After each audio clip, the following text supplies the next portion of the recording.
So I rarely do Brooklyn Nets videos. I don't do enough as I'd like to, honestly, but this is a mid-season recap of the Nets so far. I think we're 45 games in now, and so far it's been pretty disappointing. They sit at, I think, 19 and, what is the record? 19 and 26. Currently the 8th seed in the East, which shows how bad the East is, and yeah, they're still a playoff team technically, but they have not been playing like it at all. So in this video, we're going to get to some video evidence about what's wrong with the Nets. I took out some clips from the recent Lakers game from like last Thursday, I think it was, and some of the other issues that's going on with this team right now. So some of them are pretty obvious, some of them are like, you know, kind of my opinion, my thoughts, and we'll see if you guys agree. So let's get into this video. Hopefully you guys enjoy this. So far, it's been a really weird season. So Kyrie Irving missed, I think, 28 games after tonight. Caris Levert missed around like 25 games. Kevin Durant hasn't seen the floor as expected. And DeAndre Jordan's been out for the last 2 weeks now. So I don't know how much longer Jordan will be out for. It probably won't be too long. I think it's like a, what's the word? Something with his finger. I don't know. It's not too bad, though. So he should be back relatively soon.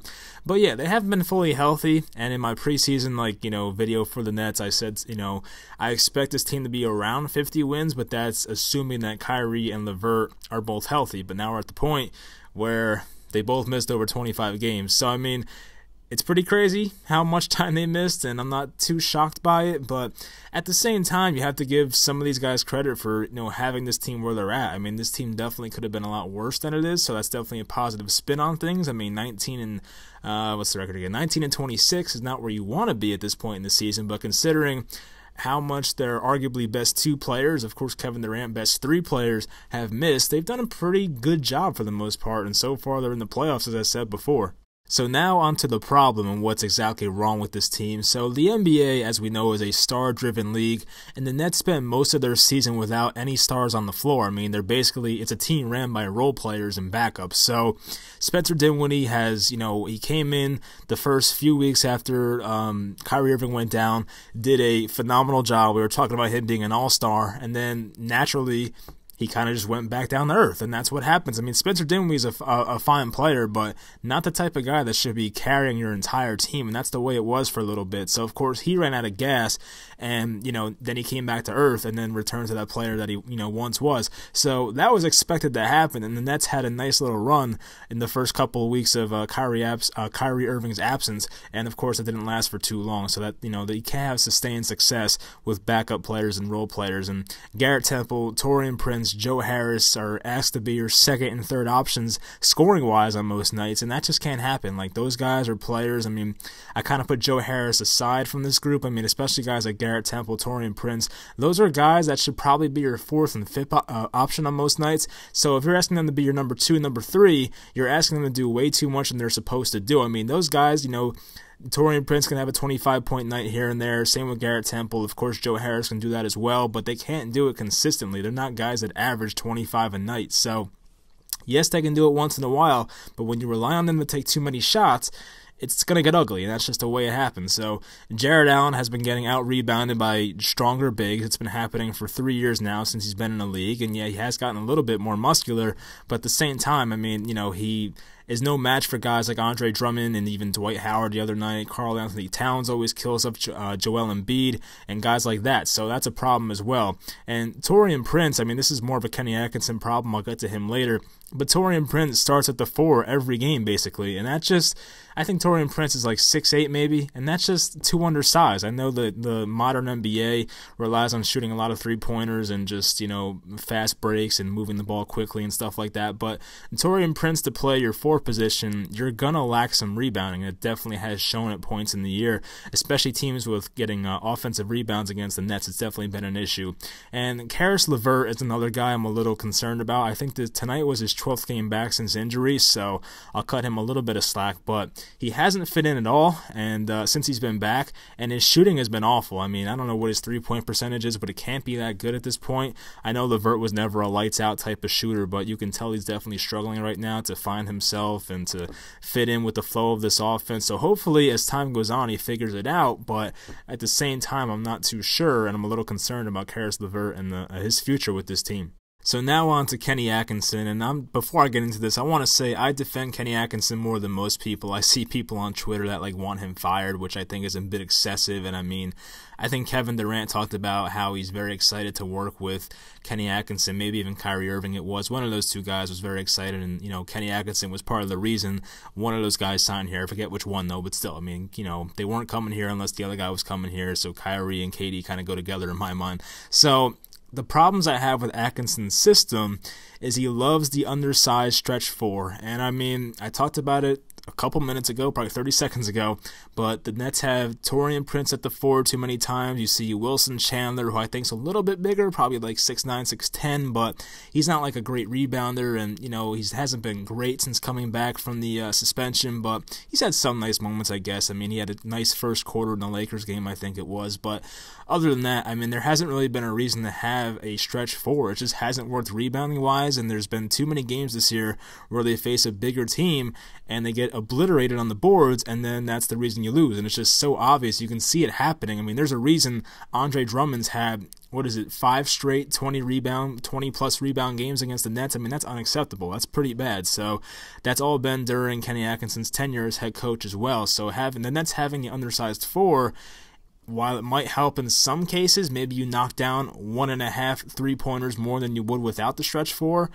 or the undersized four, I should say, because some big guys could shoot, obviously, but to me, it's not worth it for the amount you'll get beat on the rebounding part. So it doesn't really make sense to me, but that's the way he does it. So another thing is turnovers. They rank third most in the NBA in turnovers per game at basically almost 15.9 per game.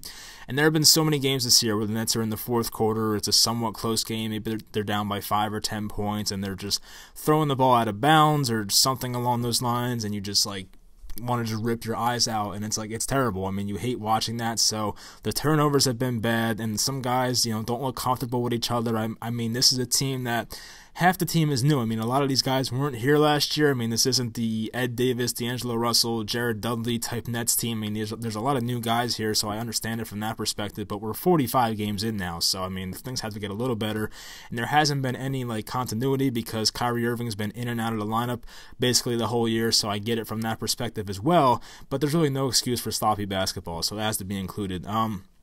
Living and dying by the three-pointer, we know the pros and cons of that, but right now this is a very bad stat I'm going to read. So the Nets rank 6th in the NBA in three-point attempts per game, but they're 28th in three-point percentage. So when you're shooting the 6th most three-pointers, but your percentage is 28th best in the NFL, or 28th worst in the NBA, I almost said NFL, 28th worst in the NBA, it's pretty bad. So you can't have that as well. If they were ranked 6th in three-point attempts and maybe we're 15th, let's say average 15th in three-point percentage, this team would be in a much better situation. But there's been too many guys from three-point range that have been inconsistent, whether it's Spencer Dinwiddie's taking a step back, as I mentioned before, Caris Levert, Garrett Temple, Wilson Chandler.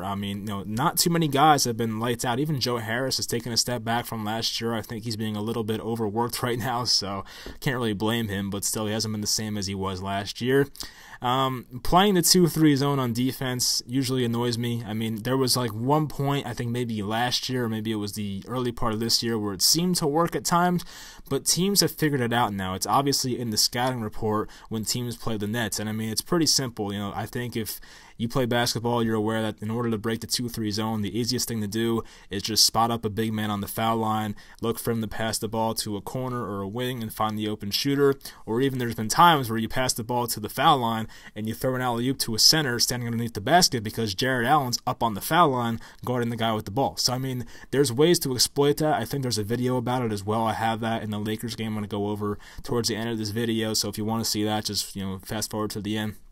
And also defensive rotations and leaving guys wide open. I'll go over this in the video as well. There were too many, Danny Green wide open threes the other night. We've seen it all year. I watched it in the Knicks game tonight. There was a point, I don't know if this is Jared Allen or if it's Kenny Atkinson, where Taj Gibson was left wide open around the foul line, hits an easy jumper in the middle of the fourth quarter when the Knicks started to pull away, And you can't have that. I don't know if that's part of Atkinson's system or Jared Allen saying, you know, I dare you to shoot this, but I really don't know. You can't have that stuff. There has to be a little more pressure on guys, especially the shooters. I mean, too many guys are left wide open from downtown against the Nets, and it's just annoying to watch as a fan. The rotations are lazy sometimes, and, you know, I know Atkinson wasn't known as a defensive coach coming over here, but at the same time, you can't expect to beat every team 120 to 115 every night. There has to be some defense played as well. So now some possible solutions. I won't go too in-depth here. I mean, this is more of an off-season type topic here, but maybe the Nets in the off-season try to find a legitimate third star. I mean, of course you have the two alphas in Kevin Durant, who hopefully comes back healthy, and then you have Kyrie Irving, who hopefully stays on the floor more next season. You have those two guys who I think are top 10 players in the NBA when they're healthy. But then you have a bunch of guys who are pretty good players, like the Caris Levert types when he's healthy once again, and Spencer Dinwiddie, Joe Harris may be in that group, maybe Jared Allen on some nights, and maybe DeAndre Jordan. So you have a bunch of like role players that are somewhat pretty good, and like they're kind of in that in-between area, but they're not stars, obviously. I would not call Spencer Dinwiddie, Caris Levert a star by any means. So maybe the Nets try and find a third star. I mean, there's a bunch of guys in trade rumors every year in the NBA. I mean, that's what makes it fun. So you have Bradley Beal has been, reportedly trying to get out of Washington for the last couple years now, and then you hear some reports that he loves it there, and it's just confusing. I don't know. But then you have Karl Anthony Towns, you have Andre Drummond, so there's some options. I mean, if the Nets wanted to make a trade for one of those guys, I feel they could pull it off. I mean, you can offer a pretty, if you're going to make like a Godfather offer for a Karl Anthony Towns, I feel the Nets might be a good team to do that with because they have a lot of younger talent. I mean, they have Jared Allen, who's like probably 21 years old, 22 years old still, and then you have Caris Levert, who I think is 25, 26, and then you have I wouldn't want to trade Dinwiddie, honestly, but there's a bunch of, even Nick Claxton maybe, as much as I would not want to trade him, but to get Karl Anthony Towns, of course I would. So they have options. They have some draft picks in the future as well. So I mean, there's a chance they land a third star, but I think that's in the offseason. I don't think they make an in-season trade, honestly.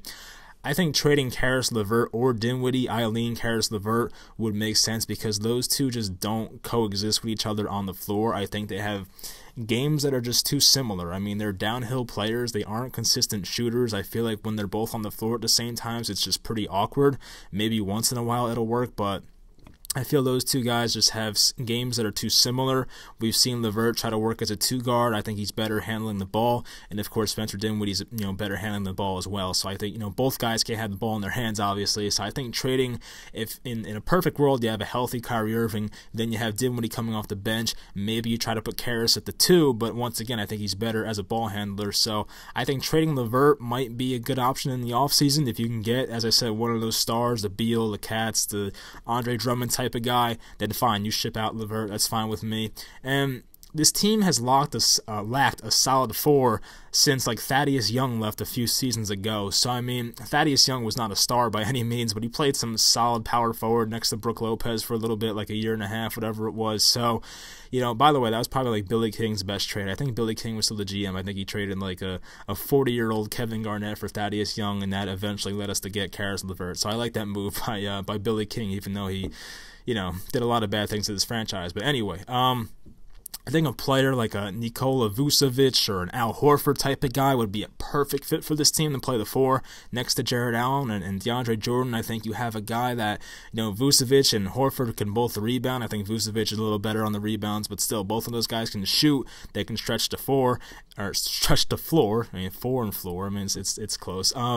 So yeah, I think guys like that would be perfect. Of course, Horford's going to make a lot of money. I think Vucevic is probably on a big contract as well, so he'd probably have to ship some guys out. So I don't know how that would work financially, but that's for the offseason, as I said. But I think a guy like that would be a perfect fit for this team. There's reports about Kevin Love leaving, but I'm not really into Kevin Love at this point in his career, honestly. So I'd pass on that.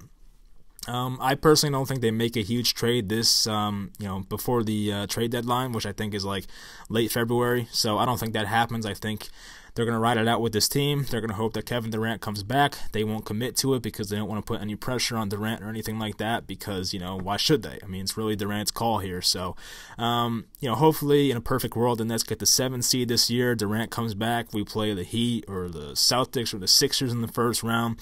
With a healthy Durant, maybe we take them down and make this magical run. I mean, that's definitely a long shot at this point, but they just have to focus on making the playoffs. And even in the worst-case scenario where the Nets don't make the playoffs this year, I do believe they get their own pick back. I think with the trade with Atlanta, might have been the Allen Crabbe trade it was, where, Atlanta, the pick is protected. So if the Nets have a lottery pick in the top 14, I think it is, then they get their pick back. So if they don't make the playoffs, you get a first-round pick out of it, so it's better for the future. But, of course, I want to make the playoffs this year.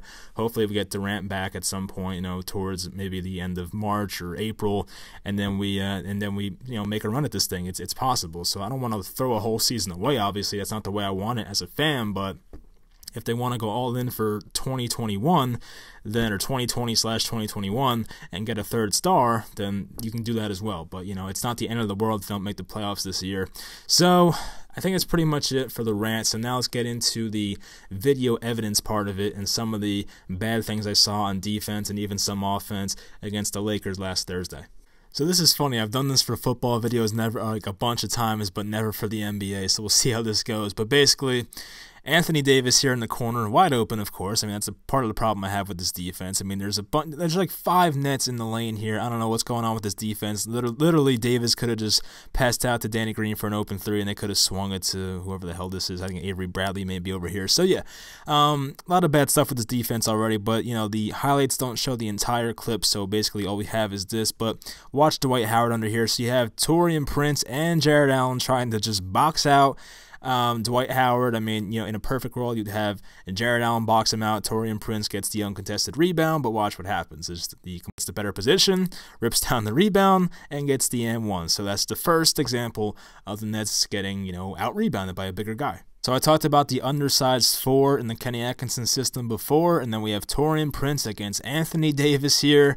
I mean, like a 3 or 4 inch height difference. Anthony Davis, one of the better players in the league, and there's not much Torian Prince could do here. I mean, they're basically just going to run a pick and roll here with Dwight Howard. I mean, I like what Jared Allen does. He doesn't come all the way up here because obviously Dwight Howard's not going to hurt you, 15 feet away from the basket. He tries to stay down low as much as possible and try to help Torian Prince, but eventually you have to go over to Dwight Howard because you don't want Anthony Davis to give him an uncontested alley-oop. So basically you're just leaving Torian Prince on an island, and Torian Prince against Anthony Davis, that's going to happen basically every time. So I talked about uncontested three-pointers before. Here's an example right here. LeBron James just gets a simple, tiny screen here. For some reason, Dinwiddie was guarding LeBron for like a large portion of this game, and that just drove me crazy as a fan. So LeBron James just has all the space out here, and of course you'd rather have LeBron James shoot a three-pointer rather than dunk on you, but still, this is just so much space right here for any shooter, and then LeBron James is left wide open, and that's the result. So I mean, I don't know if it's part of the game plan. I don't know if Kenny Atkinson said go underneath screens when LeBron James is the ball handler, but like regardless, that's just way too easy. I mean, the Nets don't have a defender that can match up with LeBron for a whole game. Maybe Torian Prince can, but of course he's playing the 4, so he has to guard Anthony Davis, and everything's out of sorts. But this defense is just bad in so many ways. I mean, there's no way that the best player on the planet should be left this wide open from 3, and then of course he hurts you, so that's what's gonna happen. So once again we have another mismatch. We have Dinwiddie against LeBron, and I'm sure Danny Green was in this left corner, but basically the Lakers do the right thing. They put everyone on the right side of the floor here. I mean, we're gonna have 4 Lakers in the right corner here, and I mean it makes sense. You want this entire half of the court open for LeBron James to operate on a point guard and Spencer Dinwiddie. I know Dinwiddie's a bigger point guard, but still a mismatch either way. So he makes a very tough shot here, but like either way, LeBron could have drove with his right hand and probably could have got like an and-1 out of it, but he goes for the turnaround fadeaway, which LeBron James makes, a good amount of times, and nothing but net there. So an easy one for him, but as I said before, they don't have a defender that can stop LeBron James single-handedly, so I can't blame Atkinson too much for this, but this is the problem. I mean, you have, Kyrie here, you have Joe Harris on Danny Green, and then you have Prince on Davis and Allen on Howard, but the only person left to guard LeBron James is Spencer Dinwiddie. I mean, maybe you put Joe Harris on LeBron James, but that's not fair either. So the Nets didn't have a guy on the floor that can contain him, and him. I mean, of course, Danny Green, you have to follow him all over the court. I mean, Avery Bradley's, he's Avery Bradley. But, one-on-one with LeBron James and Spencer Dinwiddie is not going to go well, and this is a very tough shot. I get that. Not a high-percentage shot, but a guy like LeBron James, it's going to work out for him most times. So this is another terrible example of lacking of boxing out, and it's just simple. We're going to have like 3 guys on the Nets watching the ball. The ball's in the corner right now. I think Avery Bradley's going to put up a 3. It's going to miss short, and then watch Anthony Davis. I mean, you have Torian watching the ball. You have Levert watching the ball. You have Jared Allen watching the ball. Joe Harris, I mean, yeah, he's kind of containing Dwight Howard here, I guess, but still watching the ball. No one puts his body on Anthony Davis, and look what happens. It's just simple. I mean, that's too easy. I mean, I know Anthony Davis is like, just a great talent in this league. He's one of the best basketball players on the planet, but anyone could box out. I mean, even when I play basketball, I box out. I'm a 5'9" white kid. Like it's not it's not rocket science here. I mean, you know what I mean? You should know to box out. They teach you this at a young age, and why aren't they doing it? It's just way too easy for a guy like Anthony Davis who's going to take advantage of this every single time. I mean, it's just laziness basically. I don't know if it's the coaching or if it's just guys being lazy, but to have Torian staring at the ball, to have Jarrett just staring at the ball. I mean, look, Jarrett is boxing out Dwight Howard in the beginning, so I didn't catch that part of it. But then Anthony, I mean, this is Torian Prince, basically. I mean, Torian Prince is not known as a great defender, even a great rebounder, and that's just way too easy right there. So another frustrating moment for the Nets. Well, we saw LeBron James have an open three-pointer before, so why not do it again? So it's just a simple two-man game here. I think this is Rajon Rondo right here in the corner with the ball, guarded by Kyrie. We have Wilson Chandler here guarding LeBron as well. And both guys just stick with Rajon Rondo for some reason, and LeBron James is left wide open. So honestly, right here, I think Kyrie Irving probably should have just switched with Wilson Chandler and probably should have went out to LeBron to contest his shot, but that's not what happens. He kind of just stares there, hands on his hips. That's just terrible defense right there, and even just leaves Rajon Rondo. So even in the event that Rondo cut back into the block right here, he could have had an easy layup as well. So what Kyrie and Wilson Chandler are doing is terrible right here. This is mainly Kyrie, though, just being lazy. And LeBron James, once again, all net, easy three-pointer for him. So here's another example of the undersized four hurting this team. So Jared Allen's up against Anthony Davis right here in sort of an ISO situation. And Davis doesn't, Jared Allen does a nice job here contesting this shot.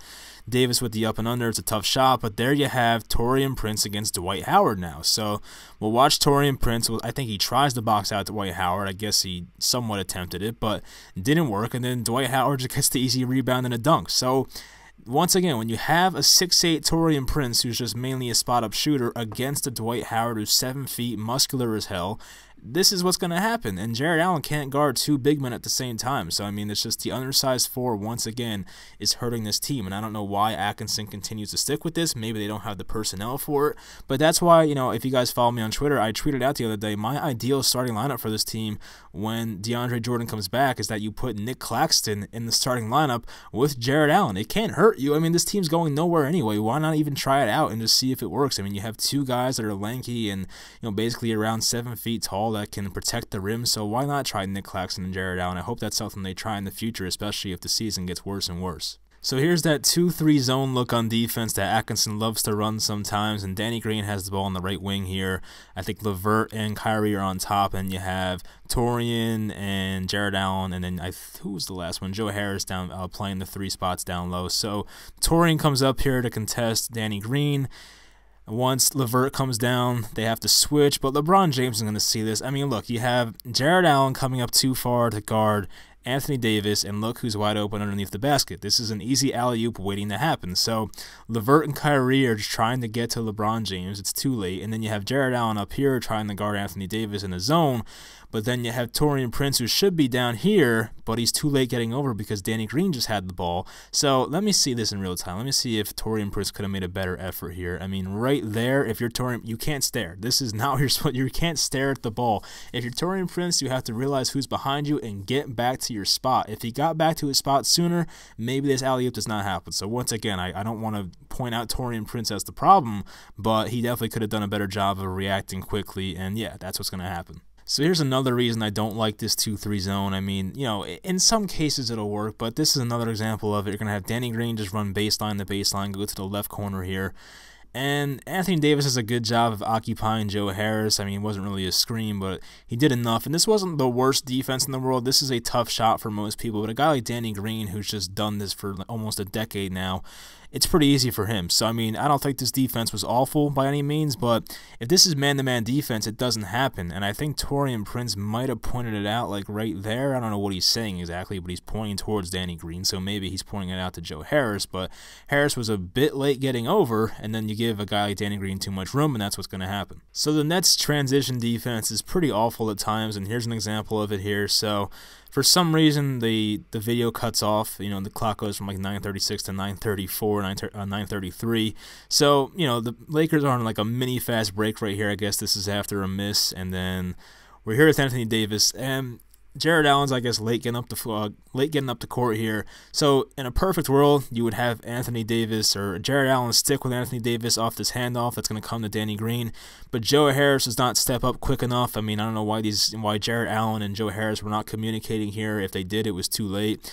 And you see Joe Harris, I mean, I don't know what was going on here exactly. I mean, right when you see Davis do that handoff, Joe Harris has to sprint up, you know, hand up in Danny Green's face to try and prevent this open shot from happening, but neither guy does anything to cover the shooter, and by the time Jared Allen tries to get in his face, it's just too late. That's another great look for Danny Green, and he's going to hit that most times. So, I mean, guys have to communicate better, especially on the transition defense, because that's definitely been an issue for the Nets all season. So here we're going to have Avery Bradley, a wide open look basically. I don't know whose responsibility it was exactly. I mean, Spencer Dinwiddie, I don't know what was going on with him, right? I don't know why Dinwiddie's down here. I honestly, maybe they're trying to double team Davis, and maybe they're just going to let Avery Bradley take an open three, but I don't know if that was part of the design or if he was just confused, but I guess that's part of the design. Maybe they tried to double team him.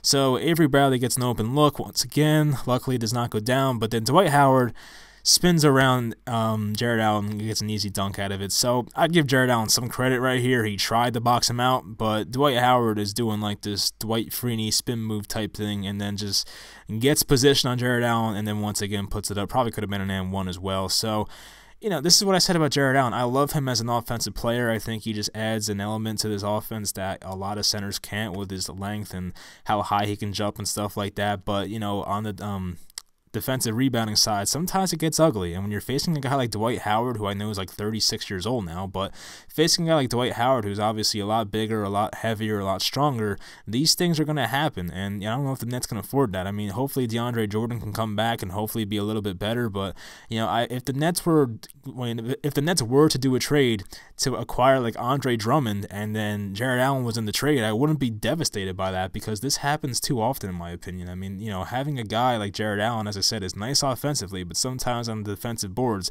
it'll kill you in situations like that. So this one's embarrassing because the Lakers essentially got an open three and it was 4-on-5. I mean, Dwight Howard's somewhere all the way back here. I don't know what was going on with him, but it's a 4-on-5. Nets have the advantage, and somehow Danny Green still gets a good look at a three, and that just can't happen. I mean, I think Torian Prince might have been like sucked in towards the middle a bit too much here. I mean, you already have Kyrie Irving in the paint. I don't know why. You already have Jared Allen here. I don't know why Torian Prince felt the need to come all the way down here and leave Danny Green wide open. I think that was another Torian Prince problem right there. So I think if Prince stayed around this area and kind of hovered around the three-point line, this wouldn't have happened. And maybe he could have gotten the pass lane. Maybe he could have got a steal. But of course, leaving Danny Green wide open is not going to work most times. And I just, you know, having three guys in this one area, I know Dinwiddie's guarding Bradley, and then you have Kyrie Irving, I guess, just filling in the middle. I don't know why Torian Prince left Danny Green this wide open, and it's just, you know, it's just bad. You can't have that happening because that's going to happen to you too many times, and it's happened all season to the Nets. So once again, the highlights don't give you the entire play, so we're missing, 10 seconds on the shot clock here, but it's once again Dinwiddie against LeBron. They've been doing it all game, so I'm assuming this is just the way the defense was set up. And I don't even know. I'm just going to assume this is what they were doing here. So Dinwiddie against LeBron. He's going to back his way down. Lakers do the same thing they did on the other side of the court, where they put all four guys on the right side and leave Dinwiddie versus LeBron on the left side. And that's a great advantage for the Lakers. We'll see LeBron, little spin move, gets great position, goes up on Kyrie and Dinwiddie, and it's going to work basically every single time. So why didn't someone help? I don't know. I mean, maybe you could have had Kyrie Irving come over here and help Dinwiddie in this situation, but then you leave a shooter open. So look, maybe you leave Jared Dudley open right here and take your chances, but still, I mean, this is a way too easy matchup for a guy like LeBron James. And, I know the Lakers are stacked. They have people everywhere, but, like, this is just way too easy. I mean, I don't care who they're playing. The Nets do this basically every game. I mean, they lost to the freaking Knicks tonight, so I'm sure there's examples of this against the Knicks as well. But, having a guy like Dinwiddie versus LeBron, I mean, it's just way too easy for the Lakers. So I think this is the last clip, and hopefully you guys enjoyed this video. I don't know what's going on with this team. I really hope they fix up a lot of this crap in the second half, because there's a lot of bad things going on defensively with just the laziness and the turnovers and the bad shooting. I mean, I know that's not laziness, bad shooting, it's just bad shooting, but they need to fix some things, and hopefully the Nets play much better in the second half. So if you enjoyed this video, let me know. I'll do like a reaction after the regular season's over, hopefully a little playoff preview, but maybe it's a lottery pick preview. We'll see what happens. So hopefully the Nets do make the playoffs. It's a 7 seed. Hopefully Kevin Durant's back in the next couple months, and we'll take it from there. So hopefully you guys enjoyed this video, and I'll talk to you next time.